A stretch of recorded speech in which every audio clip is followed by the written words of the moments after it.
சேனலை சப்ஸ்கிரைப் செய்யாதவங்க சேனலை சப்ஸ்கிரைப் செஞ்சுக்கிட்டு செய்திகளை தெரிந்து கொள்ளும்படி அன்புடன் கேட்டுக்கொள்கிறேன். இரவு வணக்கங்களுடன் இன்றைய முக்கிய செய்திகள். மத்திய பாஜக அரசால் பத்திரிகை சுதந்திரம் அடக்குமுறைக்கு உள்ளாகியுள்ளதாக தமிழக முதல்வர் மு க ஸ்டாலின் தெரிவித்துள்ளார். சிதம்பரம் அருகே பள்ளிப்படை கிராமத்தில் பள்ளிப்படை ஆட்டோ மக்கள் நற்பணி சங்கம் மற்றும் பாண்டிச்சேரி மகாத்மா காந்தி மருத்துவமனை இணைந்து வெயில் காலத்தில் பல்வேறு நோய்களிலிருந்து பொதுமக்களை பாதுகாக்கும் வகையில் இலவச கண் மற்றும் பொது மருத்துவ முகாம் நடைபெற்றது.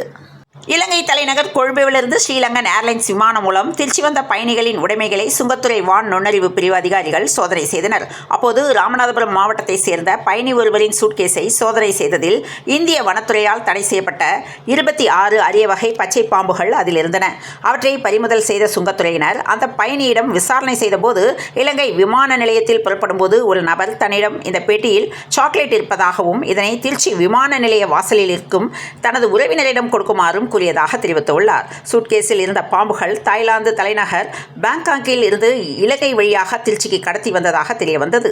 காட்பாடி அருகே விபத்தில் உயிரிழந்த நபரின் சடலத்தை தரதரவென்று இழுத்து சென்று அடக்கம் செய்யப்பட்ட அதிர்ச்சியூட்டும் காட்சிகள் வெளியாகி வைரலாகி வருகிறது.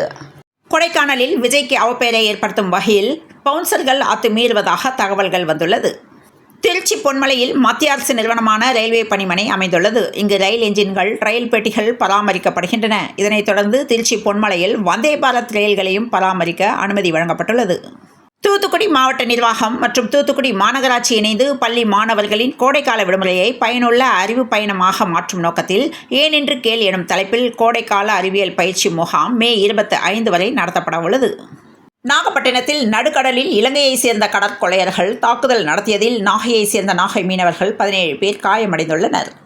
ஜூன் 1 மதுரையில் திமுக பொதுக்குழு கூட்டம் நடைபெறும் என்றும் அமைச்சர்கள் இனி மாவட்டங்களில் அதிக நாட்களை செலவிடுங்கள் என்று ஸ்டாலின் தெரிவித்துள்ளார். திருச்சி மற்றும் சேலம் ரயில்வே கோட்டத்துக்கு உட்பட்ட வெவ்வேறு பகுதிகளில் பராமரிப்பு பணிகள் மேற்கொள்ளப்பட உள்ளன. இதன் காரணமாக திருச்சியில் இருந்தும் திருச்சி வழியாகவும் செல்லும் சில ரயில்களின் சேவைகளில் மாற்றம் செய்யப்பட உள்ளது. வேவ்ஸ் உச்சி மாநாடு என்று சொல்லப்படும் உலக ஆடியோ விஷுவல் மற்றும் என்டர்டெயின்மெண்ட் உச்சி மாநாடு மும்பையில் நடைபெற்று வருகிறது. கடந்த 1ஆம் தேதி தொடங்கிய இந்த மாநாடு நாளை 4ஆம் தேதி வரை நடைபெறுகிறது. திண்டுக்கல் அருகே உள்ள கிராமத்தை சேர்ந்த தம்பதிக்கு 13 வயதில் ஒரு மகள் உள்ளார். இவர் தனியார் பள்ளியில் படித்து வந்த நிலையில் இந்த சிறுமிக்கு கடந்த சில மாதங்களுக்கு முன்பு உடல்நிலை பாதிக்கப்பட்டுள்ளது. இதையடுத்து சிறுமியை மருத்துவமனைக்கு சிகிச்சைக்கு அழைத்து சென்றபோது அவர் கர்ப்பமாக இருந்தது தெரிய வந்தது. இதுகுறித்து சிறுமியின் தாய் காவல் நிலையத்தில் புகார் அளித்துள்ளார். புகாரின் பேரில் போலீசார் விசாரணையை தொடங்கிய நிலையில் கடந்த சில தினங்களுக்கு முன்பு சிறுமியின் தாய் தனது வீட்டிலேயே தூக்கிட்டு தற்கொலை செய்து கொண்டார். இந்த நிலையில் தற்போது சிறுமியின் தந்தையும் தற்கொலை செய்து கொண்டுள்ள சம்பவம் அப்பகுதியில் அதிர்ச்சியை ஏற்படுத்தியுள்ளது. தூத்துக்குடி பூபால ராயர்புரம் பகுதியைச் சேர்ந்த சுரேஷ் மகன் ஜே விஸ்வா அப்பகுதியில் உள்ள பள்ளியில் 7ஆம் வகுப்பு படித்து வந்தார். பள்ளி மாணவர்களுக்கு கோடை விடுமுறை விடப்பட்டதால் மாணவர் ஜோ விஸ்வா வீட்டில் இருந்துள்ளார். இந்த நிலையில் நேற்று முன்தினம் சிறுவன் ஜோ விஸ்வா வீட்டில் விளையாடிக் கொண்டிருந்த போது அவரது அண்ணனுக்கும் ஜோ விஸ்வாவுக்கும் சிறிய தகராறு ஏற்பட்ட நிலையில் தாய் திட்டியதால் சிறுவன் விபரீத முடிவாக தூக்கிட்டு தற்கொலை செய்து கொண்டுள்ளார். இன்று காலை சென்னைக்கு வருகை புரிந்த பாஜகவின் தேசிய தலைவர் ஜே.பி. நட்டா முன்னிலையில் தமிழக பாஜகவின் சிறப்பு மையக்குழு கூட்டம் நடைபெற்றது. இக்கூட்டத்தில் சட்டமன்ற தேர்தலில் தேசிய ஜனநாயக கூட்டணியை வெற்றி பெற செய்வோம் என்று நயினார் நாகேந்திரன் தெரிவித்துள்ளார். பதற்றத்தில் கொங்கு நாடு தனியாக வசிப்பவர்கள் குறித்த கணக்கெடுப்பை போலீசார் தொடங்கியுள்ளனர். திண்டுக்கல் மாவட்டத்தில் கஞ்சா கடத்தல் குற்றவாளிக்கு 10 ஆண்டுகள் சிறை தண்டனை விதிக்கப்பட்டுள்ளது. ஈரோடு மாவட்டத்தில் சட்டவிரோதமாக மது மற்றும் கஞ்சா விற்பனை செய்யப்படுவதற்கு கடும் நடவடிக்கை எடுக்கப்பட்டு வருகிறது. இதற்காக போலீசார் அவ்வப்போது சாராயம் விற்பனை மற்றும் சாராயம் காய்ச்சுதல் குறித்து சோதனை நடத்தப்பட்டு வருகின்றனர். இதனைத் தொடர்ந்து சாராயம் காய்ச்சப்படுகிறதா என்று ட்ரோன் மூலம் கண்காணிப்பில் ஈடுபட்டுள்ளனர். நகர்ப்புற உள்ளாட்சி அமைப்புகளில் மீண்டும் 6% சொத்து வரியை உயர்த்தியுள்ளதாக வெளியான செய்தி முற்றிலும் உண்மைக்கு புறம்பானது என்று தமிழக அரசு தெரிவித்துள்ளது.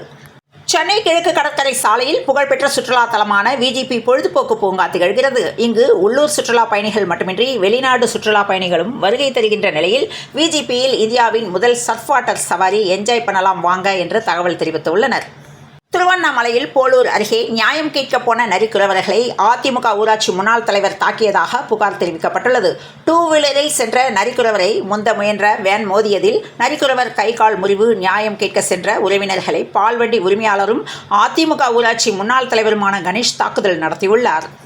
சமூகத்தின் முன்னேற்றத்திற்காக ஆன்மீகமும் தொழில்நுட்பமும் எவ்வாறு இணைந்து செயலாற்ற முடியும் என்பதை அறிய முடிந்த மாநாடு என்று பாஜக தேசிய தலைவர் ஜே.பி. நட்டா கூறியுள்ளார். வீட்டில் கூட பாதுகாப்பாக வாழ முடியாத கொடுஞ்சூழல் நிலவுவதுதான் திராவிட மாடலா என நாம் தமிழர் கட்சியின் ஒருங்கிணைப்பாளர் சீமான் கூறியுள்ளார். தனியார் பள்ளிகளில் 25% மாணவர் சேர்க்கையை நிறுத்த அரசு திட்டமா என்று ராமதாஸ் கேள்வி எழுப்பியுள்ளார். உலக பத்திரிகை சுதந்திர நாளையொட்டி தமிழ்நாடு முதலமைச்சர் மு.க. ஸ்டாலின் பாஜக ஆட்சி கேள்விகளை கண்டாலே அஞ்சுகிறது என்று தனது சமூக வலைதள பதிவில் பதிவிட்டுள்ளார். நான் தேமுதிகவிலிருந்து விலகுவதாக ஒருபோதும் கூறவில்லை என்று தேமுதிக இளைஞரணி செயலாளராக இருந்த முன்னாள் எம்எல்ஏ நலத்தம்பி விளக்கம் கொடுத்துள்ளார். காலி பணியிடங்களை நிரப்ப வேண்டும், மே மாதம் முழுவதும் கோடை விடுமுறை விட வேண்டும் உள்ளிட்ட கோரிக்கைகளை வலியுறுத்தி அங்கன்வாடி ஊழியர்கள் நேற்று முதல் 2வது நாளாக போராட்டத்தில் ஈடுபடுகின்றனர். ராஜமங்கலம் காவல் நிலையத்தில் இளம்பெண் ஒருவர் புகார் ஒன்றை கொடுத்தார். அதில் சென்னை திருவல்லிக்கேணியை சேர்ந்த நீச்சல் பயிற்சியாளர் பாலாஜி என்பவருடன் எனக்கு பழக்கம் ஏற்பட்டது. நண்பர்களாக நாங்கள் இருவரும் பழகி வந்த நிலையில் பாலாஜி என்னை காதலிப்பதாக கூறினார். அதற்கு நான் சம்மதிக்கவில்லை. அதனால் என்னுடைய பெயரில் சமூக வலைதளங்களில் போலி கணக்கு ஒன்றை உருவாக்கி அதில் ஆபாச போட்டோஸ்களை பதிவு செய்து வருகிறார் பாலாஜி என்றும், சென்னையில் ஆபாச பதிவு, பெண்ணுக்கு காதல் டார்ச்சர் கொடுத்த நீச்சல் பயிற்சியாளர் இந்நிலையில் கைது செய்யப்பட்டுள்ளார். அரக்கோணம் அருகே தண்டவாள பாயிண்டில் போல்டு நட்டுகளை கழற்றி ரயிலை கவிழ்க்க சதி செய்த சம்பவம் தொடர்பாக 500 பேரிடம் விசாரணை நடத்தியுள்ளனர். தமிழ் நிரலாக்க போட்டியில் கலந்து கொண்டு கல்லூரி மாணவர்கள் அசத்தியுள்ளனர். சேலம் மாவட்டம் கொண்டப்பநாயக்கன்பட்டி சரஸ்வதி நகர் பகுதியைச் சேர்ந்தவர் அன்னலட்சுமி, வயது 60.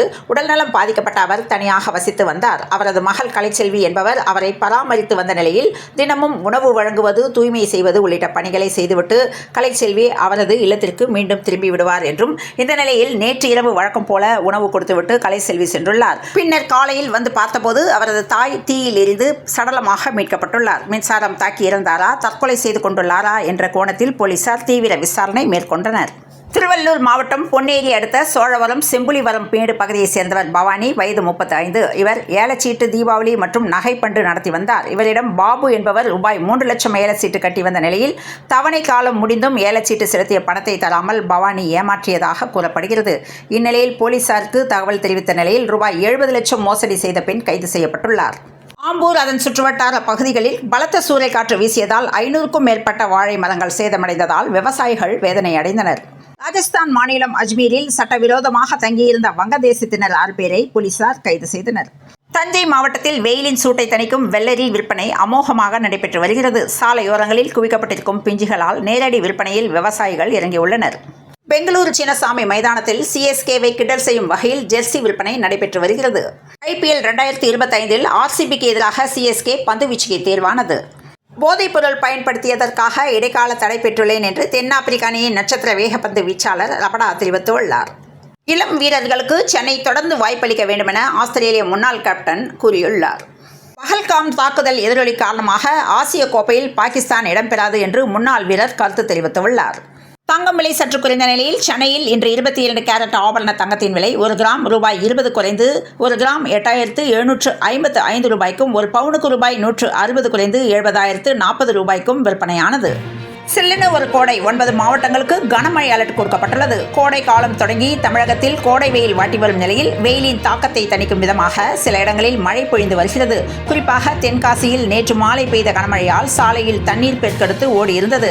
கடந்த மே 1 அன்று தருமபுரி மாவட்டம் பொம்மிடி, பாப்பிரெட்டிப்பட்டி, கடத்தூர் பகுதியில் நகர் மற்றும் சுற்றுவட்டார பகுதிகளில் பலத்த காற்றுடன் ஆலங்கட்டி மழை பொழிந்தது. வேலூரிலும் சில இடங்களில் ஆலங்கட்டி மழை பெய்ததாக சென்னை வானிலை ஆய்வு மையம் தகவல் தெரிவித்துள்ளது. இத்துடன் இந்த செய்திகள் நிறைவடைந்தன. மீண்டும் நாளை காலை செய்தியில் சந்திப்போம். நன்றி, வணக்கம்.